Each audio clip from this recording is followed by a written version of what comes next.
Welcome advanced biology students to your absolute very first video lesson of the year.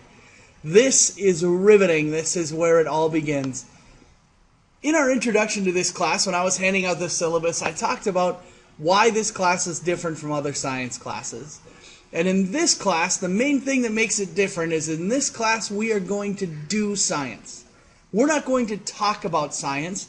And I'm not going to spend an entire class lecturing about what other scientists did. In this class, we're actually going to do science, and we're going to discover things for ourselves. So in order for us to do science, we need to know the scientific process, or we need to know how to do science well. So that's where we're going to start. The goals of science. So if we think about science and all these classes that you've taken, biology, IPS, advanced biology, and maybe some of you are in chemistry. So if we talk about these goals of science, physics, what are we trying to do in this science class? And the goals of science are simple. Down here I have a picture of the world in grass, and it's kind of just a fun picture of the world. But the world is basically a mystery. There are little puzzles and little mysteries that need solving. All the time, constantly need solving. Today, one of the biggest mysteries are how to defeat certain diseases. Well, the goals of science is to discover how the natural world works. To discover how this amazing, complex world around us works. Now, I put up a picture of a shoe, and I just sort of want to leave that there as kind of a teaser. And then I'll bring it back right here in this slide. Science is a process. So science is not a collection of facts or a bunch of information that we know. Science is actually a process. And what I mean by that is this. Tying your shoe is a process. You do it the same way every time, and you don't think about it. So every time you tie your shoe, you put your shoe up on something, you cross it over, you do the bunny ears, wrap the bunny ears around the tree and pull through, or however you do it. But science is a process. It's a step-by-step method that we're going to use to solve problems. This is that step-by-step method. So the first place we start off is an observation or a question. So maybe we see something in the world that is a little confusing to us, and we ask a question. For instance, the best example I've ever heard of this is a light bulb. If you walk into your room, so you walk into your room and the lights are turned off, and you flip on the switch and the light doesn't come on, you make an observation. The light is supposed to come on, but it doesn't. From that observation, you form the second part of this, which is a question. And that question may be, why in the world doesn't my light bulb turn on? So that's the first step. You make an observation. From that observation, you make a question. Then, the next part after that is you are going to make a hypothesis or a prediction. So, for instance, maybe your light bulb doesn't turn on, so you say, I think my light bulb doesn't turn on because it's burnt out. So there's my hypothesis or my prediction. I've predicted the answer to this question. Then after that, I'm going to test it.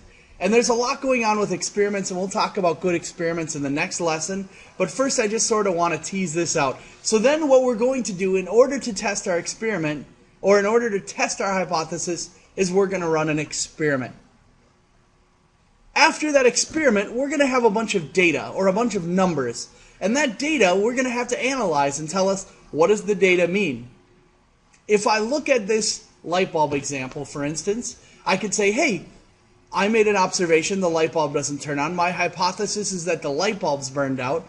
My experiment is going to be changing the light bulb, so I'm going to put a new light bulb in, and then I turn on the switch and it still doesn't turn on. I'm analyzing my data. My data is telling me that my experiment is probably wrong, so therefore I form a conclusion. The conclusion then relates to your hypothesis. So your conclusion relates to your hypothesis. So in this case, I'm saying, nope, I'm sorry, my hypothesis is wrong, that the light bulb actually wasn't burnt out. Now, that seems like the end to the scientific method, but it's not. What happens is we go back then. So if I find out that my hypothesis is wrong, that the light bulb isn't actually burnt out, I'm going to go back and I'm going to make a new hypothesis. I may say, oh, maybe it's because the power's out, or maybe it's because I blew a fuse. So the conclusion always leads to the beginning again of the scientific method. So that's our scientific method. We start off with an observation. From that observation, we form a question. We then come up with a hypothesis, which is an answer to our question, what we think is going to happen. A hypothesis needs to be two things. It needs to be testable. If it's not testable, it's not worth doing. And it needs to be falsifiable. If there's no way to prove it false, then it's a bad hypothesis. An example of that would be gravity. Let's talk about gravity. So maybe we're saying gravity is actually caused by invisible leprechauns that you can't see, touch, smell, or hear that are holding our feet down. Well, there's no way for us to test that. I can't test if they're invisible leprechauns that you can't see, smell, touch, or hear are holding our feet down. I can't test that. So that would be a bad hypothesis because there's no way to experiment. Okay, a little bit about logic. The scientific method is going to use two types of logic, or two types of what we call reasoning, in order to work. And these two types are called inductive and deductive logic. And you may have never been introduced to inductive and deductive logic before, but here they are. Inductive logic is determining a general statement from a few facts. So if we see just a tiny piece of information, and from that tiny piece of information, we make a big statement. For instance, if I see a butterfly, and I see that it has wings, and I know that a butterfly is an insect, I could say, well, this one insect has wings, therefore all insects have wings.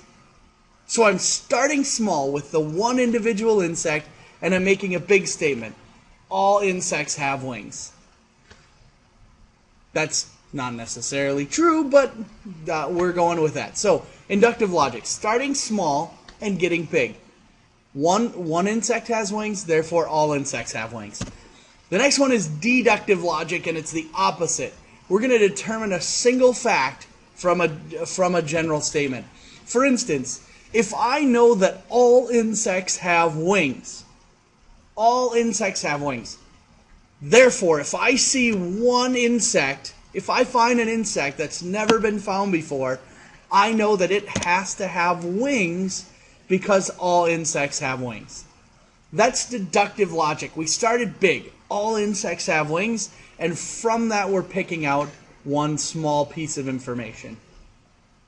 Those are the two types of logic in the scientific method. If you have any questions, class, feel free to ask me anytime. Have a good day.